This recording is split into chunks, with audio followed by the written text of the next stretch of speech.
Hello, everybody, and welcome to the Tip of the Ice-Burgh podcast, brought to you as always by InsideThePenguins.com, a proud affiliate of the Hockey News. I'm your host, Nick Brlansky, joined as always by Nick Horwat, and the Pittsburgh Penguins, currently winners of 3 of their last 4 contests. Have they turned the corner? We'll answer just that question a little bit later in today's episode. We're also going to talk a little bit about Valtteri Puustinen, one of my personal favorite prospects coming from the Pittsburgh Penguins over the last couple of years, and he is certainly impressing in his first stint of the 2023-24 season.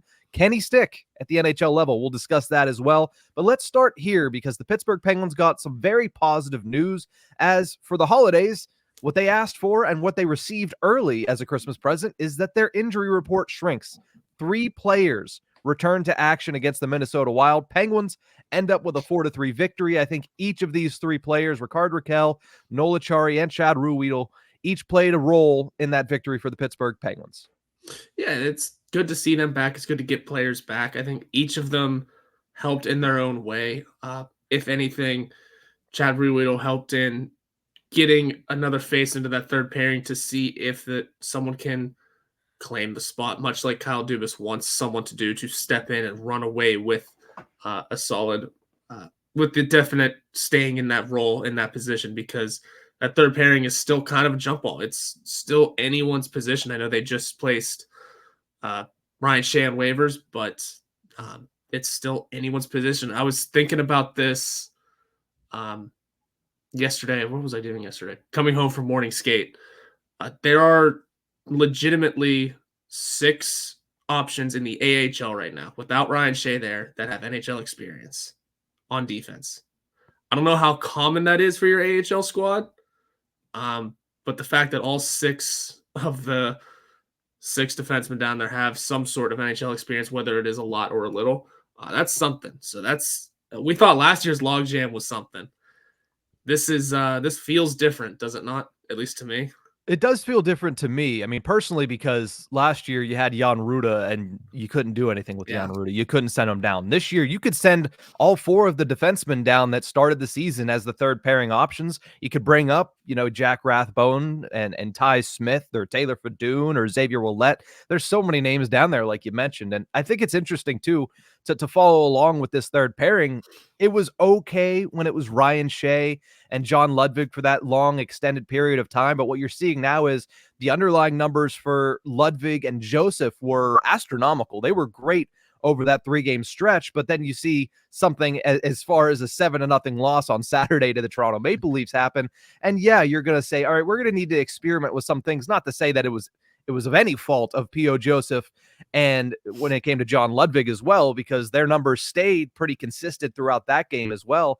But you have to know if those numbers elevated because of P.O. Joseph or if they elevated just simply because John Ludwig wasn't playing with Ryan Shea. So the only way you could do that is introduce another, element to this, which was Chad Ruhwedel, which I do think is an interesting pairing in and of itself, because I think overall Ludwig and Ruhwedel combined are probably the most physical you can get out of those 4 players when it comes to defensive and defending your own zone. Yeah, they are. That's exactly what they are. And those 6 defenders in the AHL system, it's just hilarious because they could literally throw out 6 NHL-ready defensemen. NHL-ready, by the way, is a big asterisk because one of them is Samorukov, who only has like 3 games, a handful of games in the NHL. Yeah. And was a healthy scratch his entire time up here with the Penguins. And Taylor Fadoon is also one of them, who journeyman, but played a handful last year, but just isn't fitting that role. There's Xavier Ouellet, Ty Smith, Jack Rathbone. I mentioned Samorukov and Taylor Fadoon already, and Will Butcher. That's a starting lineup right there for the AHL. Jack St. Ivany is there too, but still earning that NHL role. So the third pairing, like you said, the logjam is still there. It's a much more flexible logjam, though. Yeah. But it does still feel like it needs to be relieved almost because we're flying guys through waivers. We're healthy scratching quality players. It's going to get interesting real soon. The roster freezes tonight, I should say. Don't think anything will happen, but I mean, people are already discussing the Penguins as one of the most interesting teams to watch going into the trade deadline. And the struggles continue, they absolutely will be. Yeah, I mean, it's interesting too because you don't know whether or not they're going to sell or they're going to buy. I would highly doubt they're going to sell. I mean, this can go into the Penguins turning the Yeah. corner, but how are you going to sell after going out and getting Erik Karlsson in August? Like, especially with Crosby and Malkin and Letang and all of the the talk surrounding them wanting one last run. There's no way that you could possibly sell. Now you might be able to be in a similar situation to the Washington Capitals where you do sell off some pieces, but you try to bring back players and pieces and flexibility that can create a little bit of a step forward by subtraction almost, and that open space and be able to like replace it. But it's going to be very intriguing to see what Kyle Dubas does, because this is also his first year with the Penguins organization. He's already made that one big stamp of approval, this is my team now move, which was the Erik Karlsson trade. But does he have another one in him during the regular season? That's what we're not sure of. Is he going to go out and pay a premium price, because the Penguins are already down one of their first 2 first-round picks over the next 2 years because of that Karlsson deal? So, what are they willing to get rid of? What do they have to get rid of? Because the cabinet in the AHL, while it looks better now than it did in the past, it's still not something that you're going to want to sit there and trade a bunch of assets away from, because there's not really much there to trade. Yeah, there's not many assets to give away unless you want to completely bottom out. So that'll be just fascinating to see in the next couple of weeks. Yeah, Things got to turn around, that's for sure. I'm not sure what his level of intrigue is around the league, but Chad Ruhwedel, people forget that he has been a solid NHL defenseman for 7 years for the Pittsburgh Penguins at least, and then a couple years before that with the Buffalo Sabres. You look at his performance last night, just a hair under 10 minutes of ice time in his first game back, played over 2 minutes on the penalty kill. I thought he had a pretty solid game. Nothing really negative to take away from it, but he was also sheltered a little bit in the minutes. Him and Ludwig didn't get a lot of ice time last night because of all the penalties that were happening. If it wasn't for the penalties the Penguins were taking, Ruhwedel probably would have had like 7 minutes of ice time, because he had, like I mentioned, 2 minutes, I think 2 minutes, 15 seconds on the kill last night. Yeah, it was a lot of penalties last night, but it's good to see him back. One of the most reliable, bottom pairing defensemen you'll have. And I feel like we got off on a tangent a little bit there, considering the topic. But hey, it's going to be huge discussions that will continue to be had for the next few weeks. These are all interesting things especially after that 7-0 loss. These are going to all be interesting things to keep an eye on, I think. It's clear no one was happy after that loss. We're going to, I'm sure, discuss more of it in the third segment. So we'll side table so many things for right now. Yeah, the one thing we were talking about there is the penalty kill. Another important name for the penalty kill is Noel Acciari. Yeah. Seeing him get back into the lineup, he missed the last 7 games with a lower body injury. The last game that he had played was the last game the Penguins played in the month of November. The calendar turned to December, and up until last night, the Penguins were the 28th ranked penalty kill in the National Hockey League. Before Noel Acciari went down, they were top 10 in the National Hockey League. Not that their total season is down to 28th, but in December, that's where they were. And he comes back in, and all of a sudden, penalty kill looked pretty good last night against the Minnesota Wild. It's a 1-game sample size, but 3 for 3 and 3 important kills for the Pittsburgh Penguins. Noel Acciari was a big part of that. And I thought in general, Noel Acciari looked good just even at 5-on-5 as well. 57% of the shot attempts, 66% of the shots, and 82% of the expected goals. Fourth line looked pretty good last night. I think a big part of that was Noel Acciari. Big healthy hit too in the third period, I believe, whatever that was. This team loves his game too. It's Noel Acciari. Obviously, is a difference maker on the penalty kill. I asked Mike Sullivan about what Acciari can bring back to this lineup and what he's thought of his game so far, because it's still one of those new players that we're still kind of learning about. Yeah. And without hesitation, Sullivan said, "I love his game. It's the kind that he plays the kind of game that Mike Sullivan loves, which is that defensive-minded, can chip in on occasion sort of fourth line role guy. He's perfect for Mike Sullivan's system, especially when the depth doesn't score as much. We're not expecting too much offense from Noel Acciari, but that's kind of going to fit here. You're not worried about canning him because he's not scoring. He's playing defense. He's doing the right things. He's throwing the body around. He might still lead the team in hits. I have to check that again. But he's playing exactly the way Mike Sullivan wants him. Yeah, Mike Sullivan said, "I love his game. I think he brings us a lot of juice, hard to play against, and loves using that line of being hard to play against." So does every NHL coach, though. Yeah. but and he really is hard to play against. I mean, that Yes. hit in itself was a good showing of it. And just getting the opportunities that he gets. I mean, he found a couple of goals or something like that before he left. So there's plenty of upside to Noel Acciari and him being around for this season and 2 more after. You don't normally think of your fourth line guys as guys you have around for a long time, but I mean, Pittsburgh got used to it with Teddy Blueger, and now Noel Acciari is kind of stepping in as more of a veteran face for that. Yeah, and I mentioned the fourth line itself looked good. So the penalty kill, obviously, a huge bump getting Noel Acciari back. He's great in the faceoff dot. He blocks shots. He's physical. He's just generally a good penalty killer. But I thought the fourth line looked pretty good. I said last night on my Ice-Burgh recap, that was the best I've seen Jansen Harkins play. Now, let's also remember the Minnesota Wild are a much slower when it comes to foot speed team than a lot of the NHL, especially some of these teams that are coming up on the schedule. Your Carolina Hurricanes, I'm blanking on who else is coming up on the schedule. Obviously, the Islanders are coming up on the schedule. They're not the biggest foot speed team, but like players like Matt Barzal.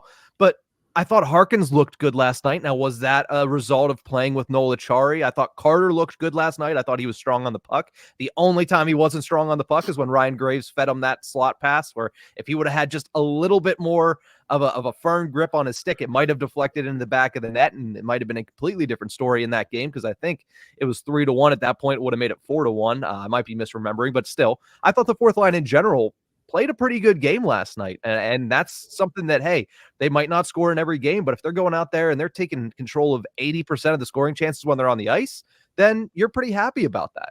Yeah. One thing people probably don't want to hear is how Jeff Carter has actually looked decent.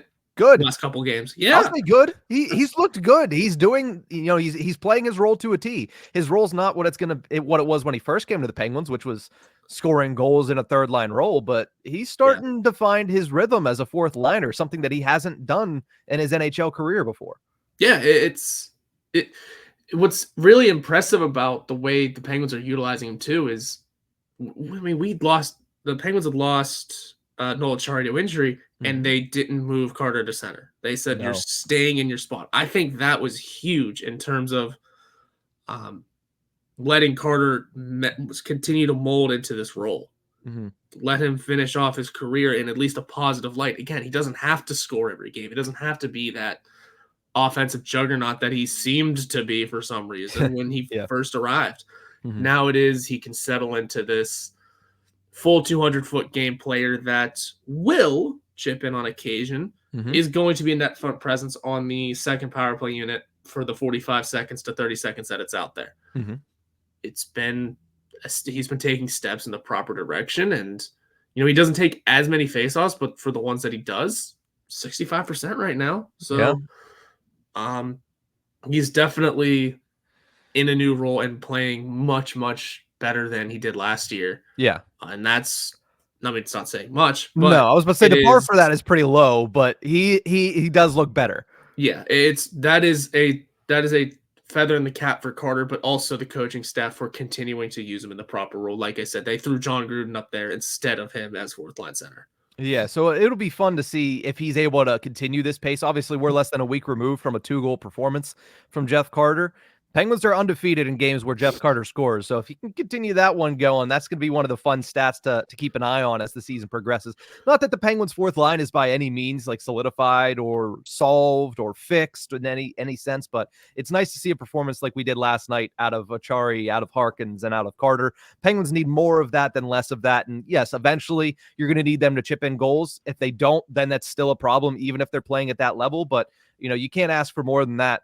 From the fourth line, what you saw last night, a pretty solid game against the Minnesota Wild, at least defensively responsible. And they did create some offense last night, just not able to finish, which seems like the story for the entire Pittsburgh Penguins roster. Speaking of unable to finish, did you know that Noel Acciari played more ice time last night than Rickard Rakell?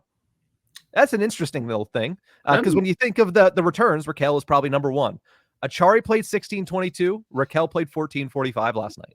That's interesting, because every time Rakell was on the ice, I noticed him.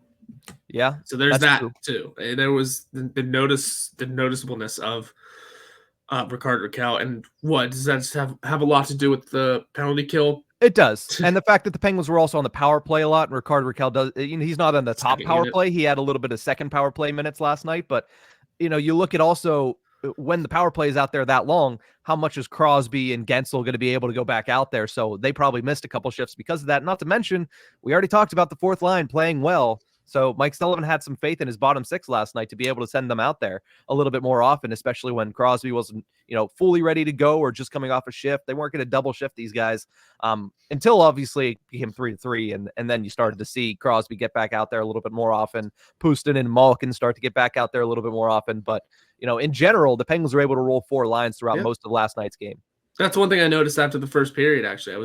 I noticed the line count or the shift count for the lines, and they were all relatively close. You could tell that there wasn't a line that it was the first period. So that's kind of the time we are still rolling all four. Mm-hmm. But there wasn't, the fourth line catching two shifts. It was everyone, I think, had at least 3 or 4 or 5 or something like that.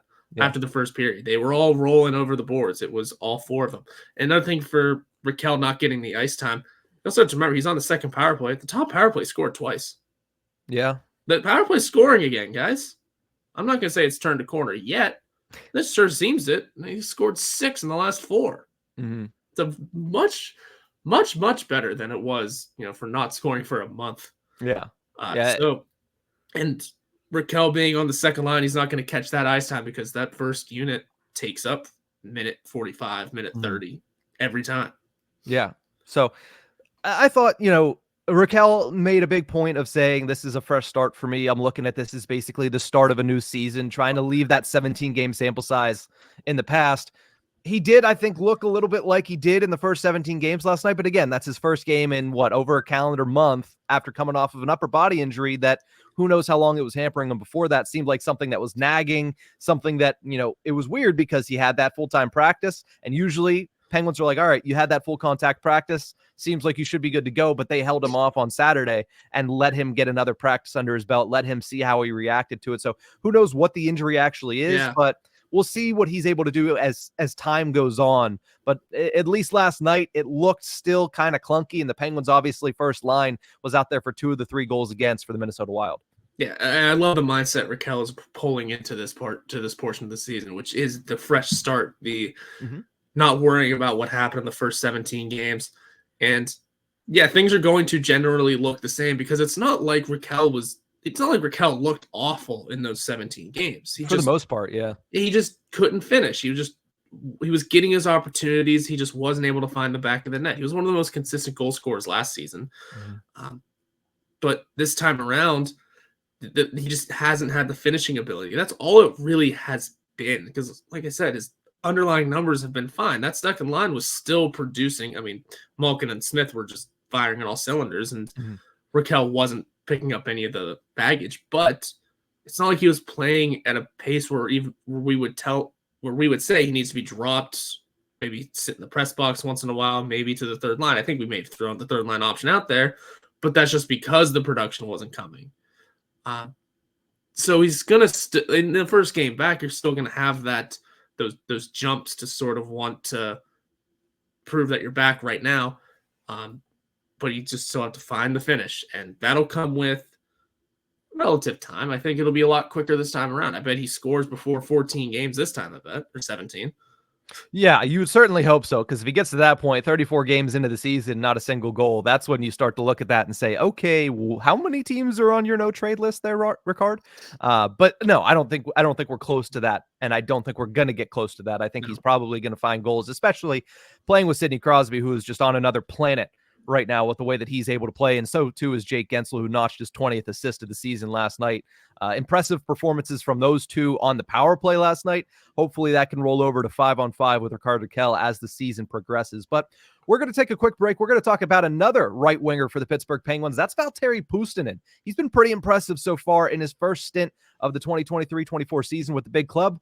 Can he stick? That's the question that we will answer coming up after the break.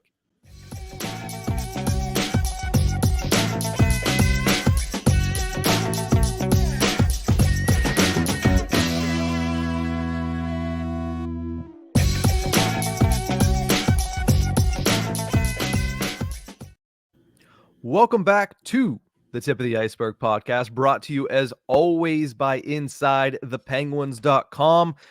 if you've listened to this show long enough, you know that I've always had a soft spot for one Valtteri Puustinen, thinking that, hey, you know what? For the longest time, I was saying he has one assist in one game. He looked pretty good against Vegas. I'm not sure why they're not turning back to him. They didn't the entire season in 2022-23, despite his relatively impressive performance at the AHL level with the Wilkes-Barre Scranton Penguins. Well, this season, out a couple of top six wingers, they turned to Valtteri Puustinen, and he has been impressive to say the least during his first stint since 2022.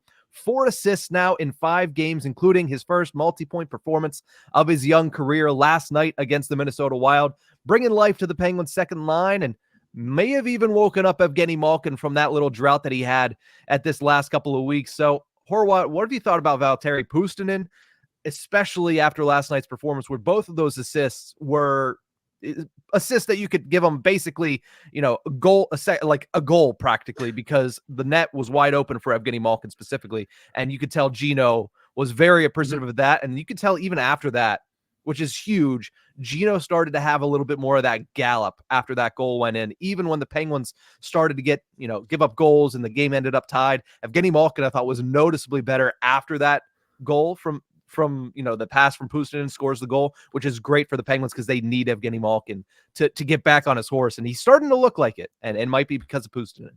Evgeny Malkin had one of those quintessential Evgeny Malkin games, by the way. I know we're talking about Puustinen, but Malkin, a goal, an assist, and 4 penalty minutes. Yeah, but the one penalty was so weak. You're right. You're right.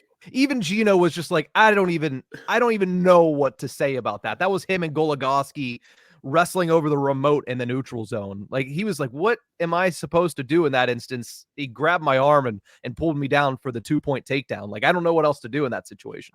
Speaking of penalties, how about him taking 6 in Toronto? Not that we're digging back any further, but taking 6 penalty minutes in Toronto is hilarious. And that game was a crap show. It was. And you could just tell at Malkin after the way he just kind of gave the whatever kind of hand, he was over it. But yeah, Malkin playing with Puustinen, there is something a little different here. He's waking up a little bit. Puustinen said after the game that he's starting to, aside from learn the English language still, really beginning to read and get used to playing alongside of Evgeny Malkin. This is a nice little combination here. I have to go back. I asked him if he feels like he's earning a role in the NHL. I have to kind of go back and decipher what he said, because again, that English is still, it's growing. He's 24. He doesn't need to know English, but no, he's getting there. But it's really interesting to see where things go for him from here, because he's definitely growing into a very solid player. He doesn't need the size. He's got great speed. He's got incredible forecheck, and I mean, that shot's going to wake up eventually. He's getting his opportunities. He's getting his chances. I mean, there were a couple of opportunities last night where he could have found the back end of that 3 or 4 times. Yeah. There were some good chances there. Some of them on the power play, some of them on 5-on-5.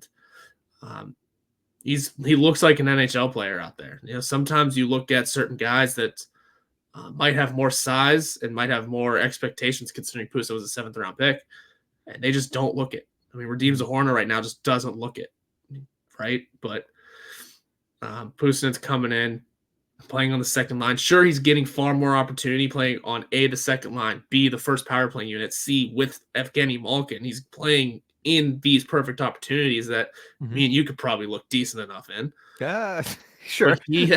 But I appreciate that, but you get what I'm saying, though, where he's getting the golden opportunities, whereas Redeems the Horn is stuck on the 3rd, 4th line. But that being said, Puustinen looks confident. He looks comfortable. He looks like he's deserving of the spot here. I don't know if you can label it, stamp it, pop NHL player yet. Yeah. Give it until after Christmas, maybe. We got 2 games before then, and maybe even a couple games after, just because it's still young, still need to grow in. But he looks like he's there. He looks like he's just about there. Yeah, I love that you said confidence. And that's the biggest thing that I've noticed as, the games have progressed. Even that game in Toronto, where while it was a circus and the Penguins just abandoned the defensive zone, I thought in the offensive zone, he looked pretty confident. He had a season high and career high 5 shots on goal against the Toronto Maple Leafs. And that's the one thing that I've noticed in his games in general, as time has gone on. He had 1 shot on goal in his first 2 games when he came back up to the NHL level this year. Since then, he's had 3, 5, and 3 in his last 3 games. He's taking more opportunities. He's deferring less to those star players like he did last night. But at the end of the day, that was the perfect play to make to Evgeny Malkin, and deferring in the right moment versus deferring just to defer to that star player is the difference that some of these young players need to get through their head. And it seems like he's gotten that pretty quickly, at least to this point. Now, like you mentioned, you asked him, does he feel like he's earning a regular spot in the NHL? He's probably going to give a political answer. I just got to keep working, But at the same time, we don't have to give political answers. So let me ask you this, Horwat. Do you feel that he has solidified a spot in the Penguins lineup? If we had to come to make the decision right now, let's say everyone's returning to health today. Yes. I think he's better than Radim Zohorna and Jansen Harkins. So it seems like the answer would be yes, just by fact of he's better than those 2 options. Overall, I would say he needs 2 to 3 more games to really get into that mindset and let it be a regular thing. But I mean, so far so good. I would say at this moment, no, just because again, he needs those 2 or 3 games. Like I said, if everyone's returning to health today, you ask me next week, I'm probably going to say yes, though. Yeah, I would say right now, in that instance where you said if everybody comes back to health, is he in the lineup tonight if they have a game? Yes, he's in the lineup tonight because you're still riding the hot hand. The guy is coming off the best game of his professional career at the NHL level. Now, again, that's only 6 games, but still 2 assists, 2 impressive assists last night against the Minnesota Wild, and he just looked good in general. Yeah, I'm riding the hot hand, but I think I'm on the same wavelength as you, is that, we've seen what happened to Radim Zohorna. Solid performance through the first couple of weeks. He's fallen flat for the past 3 or 4 weeks. That same thing could happen to Puustinen, right? You're playing at the highest level of hockey you've ever played at. And eventually, when you play that level day in, day out, week in, week out, 3, 4 games a week, it starts to catch up to you. You hit that proverbial rookie wall at some point. Can you continue to perform well, especially when there's tape out there? Now guys know what your tendencies are. They know what to try to take away from you. Can you push through that, continue to perform well while that is still happening? That's what I want to see before I label this guy a full-time NHLer. Just simply because that's what you do with basically every player at this point. Like, everybody kind of had the same inclination to say that about Radim Zohorna. Like, oh, look at the third line. Look how good it is. It's because Radim Zohorna came up. I would argue it's equal parts because Radim Zohorna came up and because Jansen Harkins was playing so putrid in the first 4 games. But you look at what's happened since then. Zohorna, both of us, if the team was fully healthy, we would take Radim Zohorna and probably send him to the AHL to regain his footing. So you don't want that same thing to happen to Valtteri Puustinen.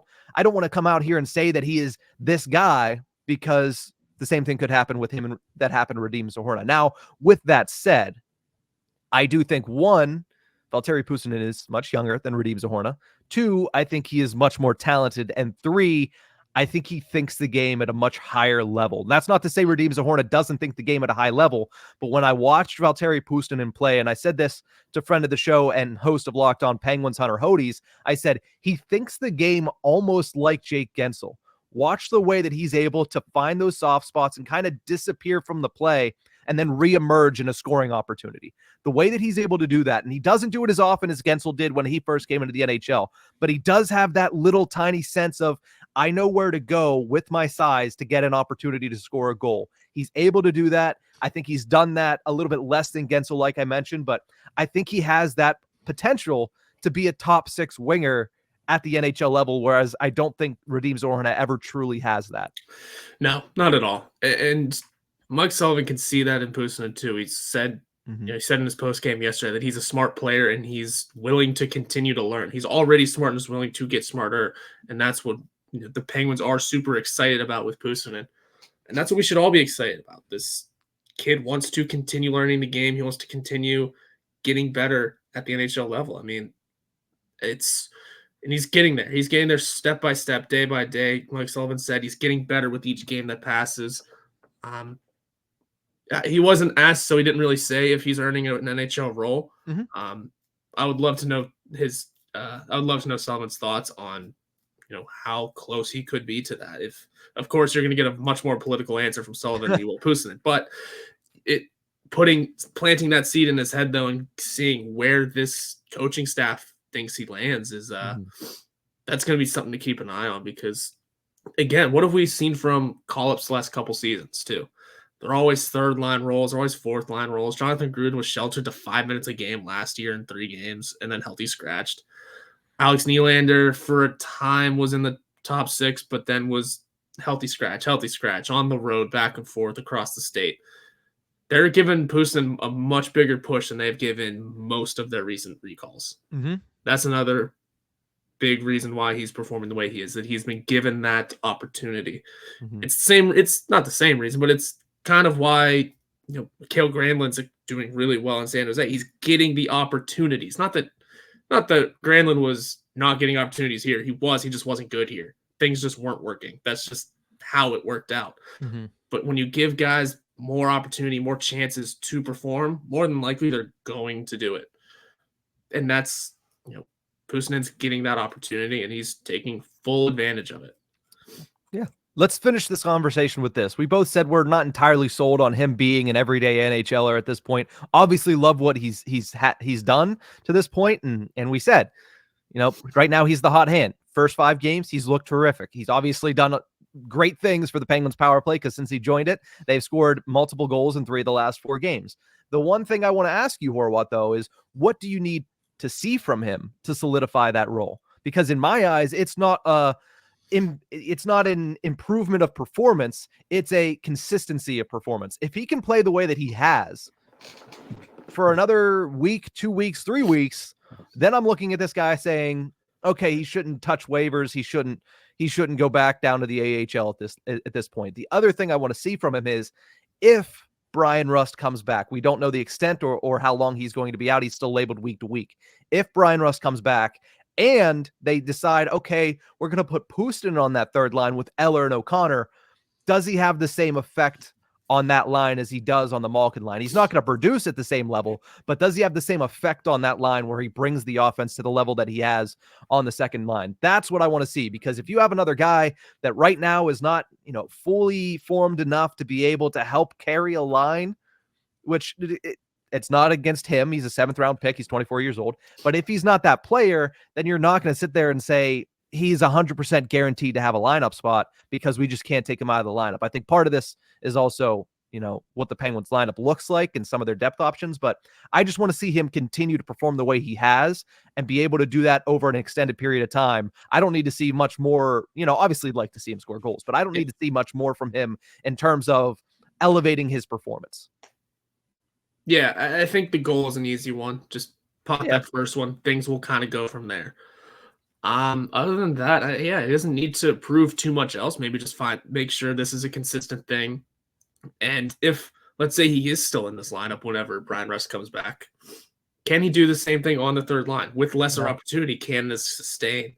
That'll be huge, because I still stand on this. This depth needs scoring. This depth needs someone who can do something down there. Defense is great in your depth, but geez, you need a goal. Or if, let's say, he stays on that second line because that chemistry with Malkin is there. Maybe Brian Rust comes back, takes over on the first line or the third, but then Raquel goes to the third line. See what happens. Because again, we don't know if Raquel's going to actually find his game again. We still don't know that even. Maybe Raquel's a better option for the third line with lesser opportunity, maybe shifting his mindset a little, or being that scoring pop for the depth. Mm-hmm. There are no wrong ways to look at Valtteri Puustinen here, no matter where he falls. So I think, I'd say the only thing he really needs to do is pot 1 or 2 and remain consistent. Yeah, the only other variable in this one is a name that we kind of stopped mentioning, but he's still around in Pittsburgh. Jesse Puljujärvi is still around the Pittsburgh Penguins. Yeah. Mike Sullivan updated him, whether it was yesterday or the day before, saying that he is primarily taken to off-ice workouts as he continues to rehab from that double hip surgery. So he's still in Pittsburgh. The Penguins have yet to make a decision on whether or not they're giving him a full NHL contract for the season. Still technically in here on a free agent tryout. So that's another variable that eventually will play into this, but not many updates from the Pittsburgh Penguins surrounding him. Has also not got back on the ice. We'll have to wait and see if he does in the coming weeks. But did you have something to say about today's the 10th day of that? Today is day 10. It's on him to pay his way around now. Yeah. Of course, it helps that the roster freeze is coming up. The Christmas break is right around the corner, so there's 3 days he can just kind of be on his own anyway. I didn't think, I don't know if I assumed he'd be on the ice more. I'm really interested to see where the Puljujarvi thing goes. I think I expected him to be seen on the ice a little more than he has. I know he's coming back from double hip surgery, but I mean, he was skating and cleared for contact training just before he was brought in. So I'm just really curious to see where that goes. I forgot. You're right. I forgot he was around. And I still do think he could be a valuable option, especially for this Penguins depth. But now that's going to be another logjam to worry about. But for now, it's a curious case. All of a sudden, that we're on that 10th day. We will see where things go. Yeah, I mean, at the end of the day, if you have to bump somebody over to the left side, and that somebody would probably end up being Brian Rust, because I think he's moved from left to right multiple times in his career, not to mention the fact that he's probably the best equipped to move from left to right when it comes to that. I mean, maybe Raquel as well, but at the same time, if you do that, that's good for the Pittsburgh Penguins, because at the end of the day, all of those options are better than, a Radim Zahorna or a Jansen Harkins. I mean, we don't know. We don't know. I shouldn't say that, because we don't know what Jesse Puljujarvi looks like post double hip surgery. He's only been on the ice, I think, twice with the Pittsburgh Penguins when it comes to their full team practices. Who knows if he skated at all when they went on their road trip?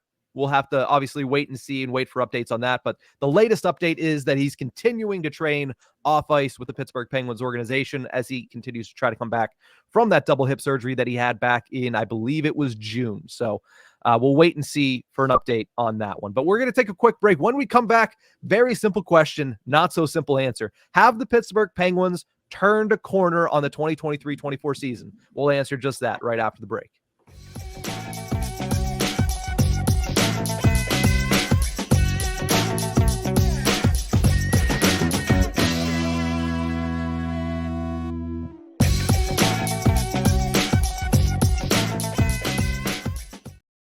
Welcome back to the Tip of the Iceberg podcast, brought to you as always by InsideThePenguins.com. The big question obviously now is, the Penguins have won 3 of their last 4 games. They're kind of stacking some good performances. They're still not winning impressively. They did have that 7-0 loss to Toronto on Saturday, but have they turned a corner? Because listen, when you say they've won 3 of their last 4 games by hook or by crook, they don't count how, they count how many, like you always like to say, Horwat, and like everybody likes to always say, I guess. Heard that on Shorzy last week, and I was like, yeah, that's they took that from Nick Horwat. It's a common phrase. It's okay. It is. It's like 20 miles for 20 smiles and stuff like that at the end of the second intermission. So we like to obviously say similar stuff that the entire NHL likes to say.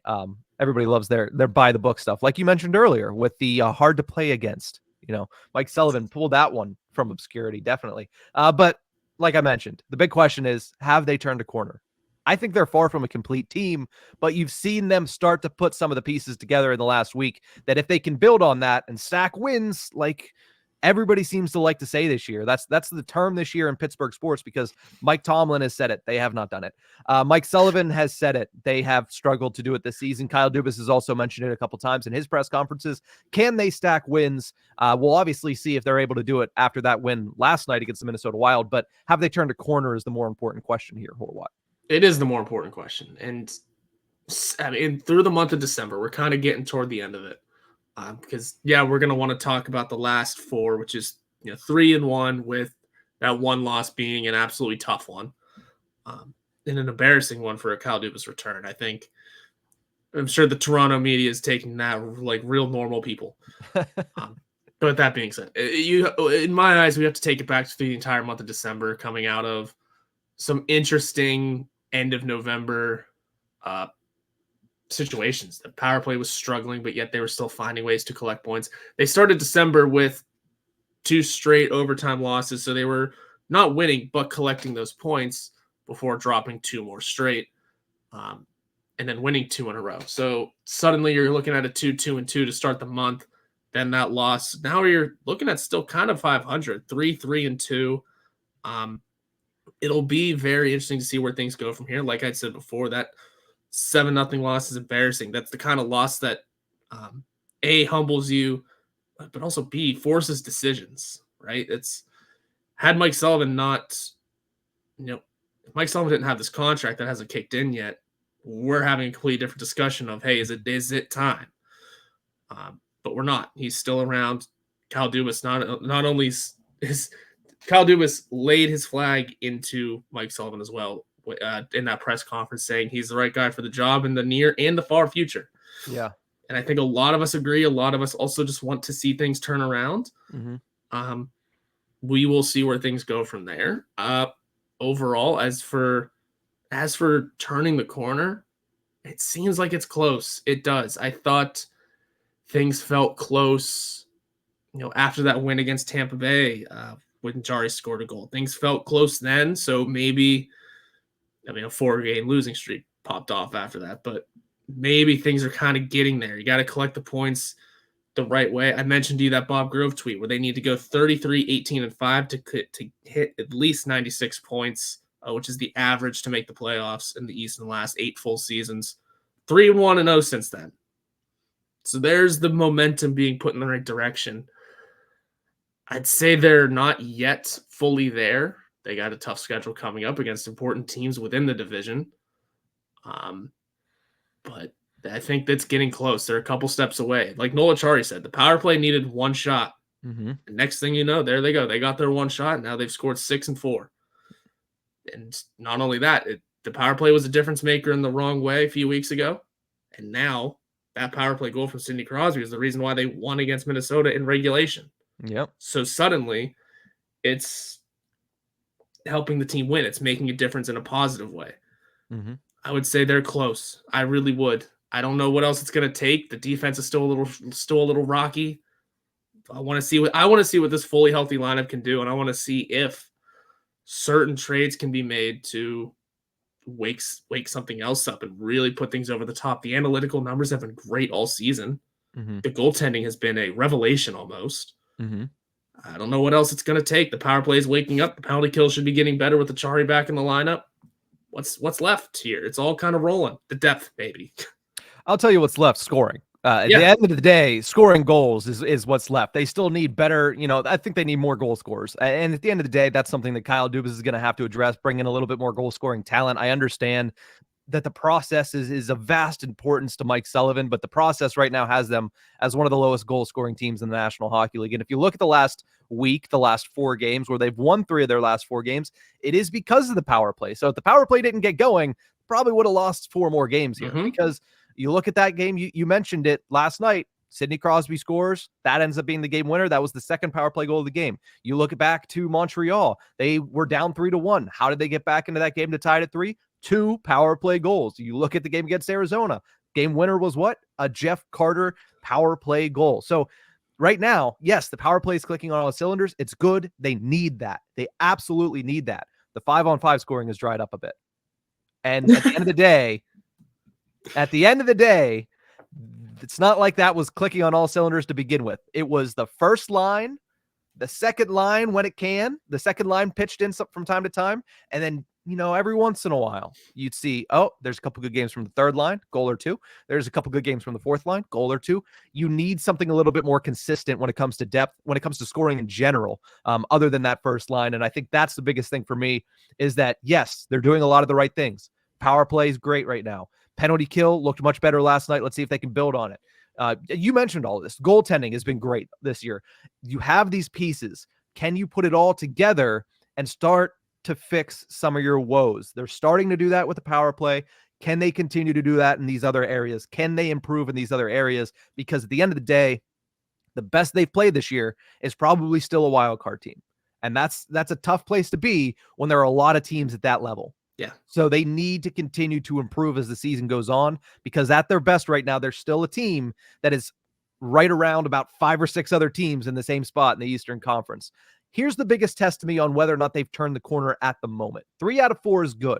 3 out of 4 is nice. That 7-0 loss is what it is. I said on Saturday, I've said multiple times, Josh Getzoff, friend of the show, said it on the broadcast last night for Sportsnet Pittsburgh. He crumbled up a piece of paper and said, this is the game from Saturday. Throw it out the window. That's what you have to do, because at the end of the day, it's one game. You lost out on 2 standings points, just like you would have lost out on 2 standings points if you would have lost 1-0. So you leave that at the door. They've still won 3 of their last 4. Here's the test to me, like I said. You got 5 games left this month. can you produce a winning record in those 5 games? 3-2 might not look impressive on paper when you're initially thinking of it, but 3-2 against 3 teams that the Pittsburgh Penguins over the last 2 seasons have struggled to perform well against, that's when you know whether or not they've turned a corner performance-wise. 4 of the next 5 games, they play the Isles, Sens, and Canes, 2 of them against the New York Islanders. They're 0-2 against those teams this season with a loss to the Canes and a loss to the Sens. Last year, they were a combined 1-6-4 against those teams. That is putrid. 11 games played, you had 1 win. Can they produce a winning record in these games? That's what tells me whether or not they've turned a corner, especially with that big, delineation line of January 1st coming up. Yeah. Yeah, I thought you had more to that. No, sorry. No, you're good. And scene. That's good. Those are going to be the tests. Carolina, they haven't beat since what? 2022. Yep, 22. It was a March 13th, 2022. I looked it up last night. That's right, you did. That's why I had that in my head. Yeah. And then the Islanders, who they had struggled with before, but have also been able to defeat and be better than. Mm-hmm. I thought I had something on this. I do. It's going to be fun to see. And I tell you what, to really turn the corner, I mentioned some trades will need to be made. I do think some trades will need to be made to step this team in the right direction. And like we mentioned already, that logjam of depth defensemen, someone is easily movable there. There's a couple of names, really, especially if you consider 6 NHL valuable AHL performers right now. Mm-hmm. In my eyes, and I've told you this on multiple occasions, I forget if I've said it into a recorded microphone, Rickard Rakell is not on this team fully rolling. Going to be honest with you. In my eyes, the way he's performed this year, like we said, it's great to have him back on the ice and pushing people around the lineup and getting back in that momentum. If that finishing ability doesn't roll around, like you said, what teams are available for you? And I think Rickard Rakell not being here, that's because this team needs a scoring third-line center. Not saying to lose Lars Eller either. Bump him to 4, move Achari to the wing. Now you're rolling with gas. Mm-hmm. A new third-line center that can play a full 200-foot game, but actually feels like more of an offensive threat than Lars Eller does. I'll be interested to see where things go from there. I'm just kind of planting some seeds for everyone to think about that. Rickard Rakell, plus that contract, man. That contract. It was fine when Hextall signed it. Mm-hmm. It was fine, but we all knew that was long, man. That was long. Well, and here's the thing about that contract. I don't want to dive too deep into it, but here's the thing about that contract. He signed that contract, Brian Rust signed first, right? Yep. And we said that closes the door on Rickard Rakell because that's probably the contract that you would have seen Rickard Rakell sign. Yep. And instead, Hextall said, you know what? No, we're signing Rakell to the same thing. We're going to give him, clauses as well. And you're like, well, you're hitching your wagons to 2 guys that, while very talented, have been known to fall into the background from time to time. And we saw it last year a little bit with Brian Rust. He still scored 20 goals, while Rickard Rakell scored 28 and was one of the best scorers for the Penguins. And now this year, it's flip-flopped. Mm-hmm. So you hitched your wagon to 2 different guys that do the same thing, and they've done the same thing offset. So, I don't know particularly what the market for Rickard Rakell would be. I'm not sure. I don't think that they're looking to trade him as of right now. I think they're looking to see what he looks like now coming out of this injury. But I will say one thing before we go here. Anthony Duclair was a healthy scratch last night. Well, now you just never know. Yeah, we might have to get over to Max Miller from the Hockey News. He wrote an article yesterday about, potential trade targets, potential fits for Anthony Duclair. Penguins were not on that list. It was the Rangers, the Bruins, and somebody else I think was in the Western Conference, but I can't remember off the top of my head. But hey, the Duke seems like he's available. You never know. And another thing too is if you listen to a lot of podcasts out there right now, they're all prepping for doomsday here in Pittsburgh. They are. They're discussing the idea of, I mean, take it for what you will from where your sources are. But a lot of discussion has popped up about if the Penguins don't turn things around, like by the All-Star break, like Kyle Dubas wanted. Okay. Jake Guentzel still doesn't have a contract. That's suddenly a movable deal for a rental piece for somebody. Jake Guentzel and Brian Rust appeared in another Hockey News I think it was the Rangers writer whose name's escaped me, not Lazarus. I hate that I forgot his name. Appeared in his trade targets piece. Well, both Gensel and Rust. He must have missed the fact that Rust has a full no move clause right now. It is what it is. But always check the clauses, people. Yeah. But and for what it's worth, here's where the big eyeballs are going to get drawn to. Everyone has started to have the discussion of when does the time come? And by when, we mean the core. When does the time come of, all right, time to sell off Letang, time to sell off Malkin? Crosby's the hard one because he probably won't ever want to leave anyway, but that option has been floated out by a couple of people now. So people are prepping for doomsday in Pittsburgh. We're not doing that yet. Me and you are not doing that yet. No. We're putting it on the back burner for now, though. It is there. It is that option because doomsday could arrive. Well, that was ominous. You're welcome. Merry Christmas, everybody. Merry Christmas, you filthy animals. No, with the Crosby thing, until I see somebody outside of the Toronto market say it, I'm just going to continue to think it's just people from Toronto and their delusions. As far as the entire core, that's far off in my eyes. I don't think that discussion comes about at all this season. Right. It wasn't necessarily even selling them off this year. It was maybe one just goes. That eventually another win. Yeah. But hey, all I'm saying is the people are prepping for the worst here. Everybody's planning the Penguins' demise because the Penguins are one of the most disliked franchises because they've had the most success over the past 15 to 20 years. Like, that's just what happens. People did the same thing with the Chicago Blackhawks. They did the same thing in the mid-2010s with the Los Angeles Kings. People don't like when teams are consistently good. So they start to plan the demise. They start to try to see little, marks in the armor and say, you know what? This is it. This is the end for them because eventually it will be. And if you say it enough times, you can say you're going to be right. But if you say it 50 times and then you try to say that you were right when it eventually happens, you're just an idiot. So we'll see what ends up happening. But I don't think anybody with a brain is planning doomsday in Pittsburgh because I think that you'll look at what the core still has and you say, all right, eventually you could still potentially get a good team around them. This is not the team around them that they need, but there's still a chance. There's still the small pieces on this team that if you can bring it together, we've seen it at times this season. If you can bring it together, they can perform well, even against some of the best teams in the National Hockey League. They have wins over some of the best teams in the National Hockey League this season and wins that were pretty dominant. Let's not forget the wins over the Vegas Golden Knights and the Colorado Avalanche and that first victory over the Toronto Maple Leafs. So I do think that this is still a very good team when it wants to be. I do think it needs to find that consistency, though. Like, that's the biggest thing is they can also be a very bad team when they want to be. And that's the problem because the highs are very high, the lows are very low. You need to find a middle ground somewhere. But unless you have anything else, Horwat, you ended on a very doomsday note. If you want to leave the fans with a little bit better the listeners with a little bit of a better taste in their mouth, I'll give you the floor here. If not, we can just say, hey, we'll be back Thursday. And doomsday is somewhere. Where it is, we don't know. We never know, actually. And for what it's worth, the positive light is Sidney Crosby still on an incredible pace.